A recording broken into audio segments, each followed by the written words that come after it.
Bienvenue dans cette vidéo où nous allons voir, on va dire, un schéma plus simple, plus léger, avec des équipements, on va dire, les mêmes équipements, nous n'allons plus les décrire, mais voilà un schéma unifilaire très simple qui permet de réaliser, on va dire, des systèmes de production de moins de 20 kW, pour voir un peu. Donc, on a vu le schéma général, on a vu qu'en partant du schéma général, on pouvait comprendre, on va dire, tous les dispositifs, ou connaître tous les équipements qui concourent à la réalisation d'un projet solaire. Donc, on a vu les panneaux solaires, on a vu ce qui permet de relier les panneaux solaires entre eux, qu'on appelait les connecteurs MC4. Ensuite, nous avons vu les boîtes de jonction et tous les dispositifs qui sont dans la boîte de jonction.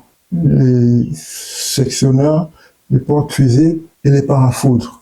Vous voyez un peu, on a vu que en fonction du sous-champ ou de la qualité ou de la puissance de notre centrale, en dehors des sous-champs, on pouvait encore avoir recours à des boîtes de regroupement pour mettre ensemble tous nos panneaux solaires pour avoir un seul câble principal à la sortie qui va être raccordé sur notre onduleur. Et la sortie de l'onduleur, avant la sortie de l'onduleur, il devait rentrer dans ce qu'on appelle un coffret DC pour des protections supplémentaires. Et ces protections supplémentaires, ici, dans ce local technique, permet de réaliser, on va dire, ce qu'on appelle l'arrêt d'urgence, qui nous permet de travailler sur une partie, par exemple, de notre installation pour la maintenance ou le changement de certains équipements. Donc, on a vu tout ça. Donc, vous connaissez déjà l'architecture globale et générale d'un projet solaire. Vu que les premiers schémas qu'on a vus, c'était une production de supérieure à 250 kVA. Donc, j'essaie aussi maintenant, ici, dans cette petite vidéo, de voir les plus petits schémas. Donc, les installations très petites.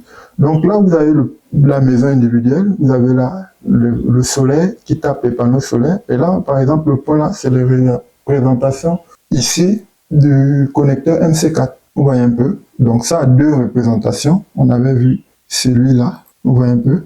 Connecteur MC4. Et là, vous avez aussi ce point-là qui montre que les panneaux sont reliés entre eux. Donc là, au 1, vous avez, on va dire, tous les mêmes équipements qu'on a vu là. Là, c'est l'interrupteur sectionneur, vous voyez un peu. Et là, vous avez, par exemple, notre boîte de jonction. Par exemple, là, c'est un schéma unifilaire. Donc, ce câble-là vient dans la boîte de jonction. Et là, vous avez, par exemple, là, l'interrupteur sectionneur. Vous avez là le parafoudre. Donc, dans cette boîte de jonction-là, vous aurez ces deux dispositifs-là. Vous voyez un peu? Là, vous avez l'onduleur. Cet onduleur-là, à la sortie, il est protégé par, on appelle ça, un disjoncteur. C'est normalement un disjoncteur distanciel. Là, vous avez le ID là, qui permet de détecter les fuites de courant à la terre. Vous voyez un peu? Donc, c'est lui-là. Et après, vous avez le compteur. Vous voyez un peu? Vous avez le compteur. Et voilà, c'est la représentation. Donc, après, là, il permet de faire quoi? Donc là, vous avez un contacteur magnétique. Tous ces dispositifs-là, sectionneur, parafoudre, pompe de surtension atmosphérique toujours. Et les fusibles, c'est contre les surintensités au fait. Donc là, ça permet d'alimenter, on va dire, un écran, un ordinateur, et puis voilà. Et notre production peut être raccordée une fois de plus au réseau. Donc même les petites installations de ce type peuvent être raccordées au réseau. Donc, à travers cette vidéo, je pense avoir transmis un ensemble d'informations que vous sachiez que quand on parle de centrales solaires photovoltaïques, elles obéissent toutes à un schéma.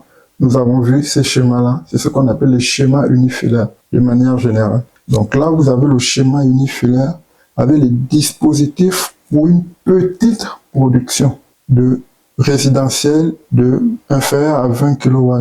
Donc, quand vous entendez centrale solaire photovoltaïque, vous devez automatiquement penser à ce schéma. C'est ce schéma qui est devant vous, qui part du champ solaire avec ses sous-champs, ses boîtes de jonction, avec les différents équipements qui permettent de mettre en parallèle tous les différents strings qui vont constituer nos sous-champs. Ensuite, en fonction du type de dispositif que nous avons choisi, on peut être amené à raccorder tous ces sous-champs ou tous ces câbles de groupe qui viennent de nos boîtes de jonction dans une seconde boîte qu'on appelle la boîte de regroupement, ou ici ils ont utilisé boîte de jonction du générateur. mais comprenez que c'est la même chose. La dénomination peut changer. Si c'était un document en anglais, on devait avoir encore un autre nom en fonction de la transcription que chacun fera. Vous voyez un peu. Mais comprenez de manière générale l'architecture. Champ solaire, de manière globale, constitué en sous-champs. Et les sous-champs, réalisés à l'aide des strings, chaque string va être raccordé à une boîte. Chaque string est protégé par des fusibles et mis en parallèle dans une boîte de jonction. Dans la boîte de jonction, vous avez les parafoudres, vous avez les interrupteurs sectionneurs, les parafoudres DC surtout. Donc, en fonction du type de sous-champ, on peut être amené à utiliser des boîtes de raccordement. C'est le deuxième niveau. Il faut encore les mêmes protections, fusibles ou disjoncteurs, interrupteurs sectionneurs. Après, on passe vers l'onduleur. Toute cette production DC. Mais avant l'onduleur, il faut un dispositif qui va nous permettre, c'est ce de protéger encore une seconde fois l'installation, qui permet également l'arrêt d'urgence de notre production. C'est ce qu'on appelle le coffret DC. Dans ce coffret DC, on a les parafoudres, on a l'interrupteur sectionneur, et ça peut maintenant aller à l'onduleur. Une fois il part à l'onduleur, il est transformé de DC, courant DC, à courant AC. C'est le courant AC maintenant que nous, on va utiliser. Dans ce courant AC, on aura maintenant un second coffret AC. Donc, dans ce coffret, on aura encore la protection pour protéger la sortie de notre production de l'onduleur. Donc là, vous aurez les disjoncteurs différentiels ou des disjoncteurs simples en fonction de ce qui est choisi. Vous avez les parafoudres AC et vous avez ce qu'on appelle des interrupteurs sectionneurs.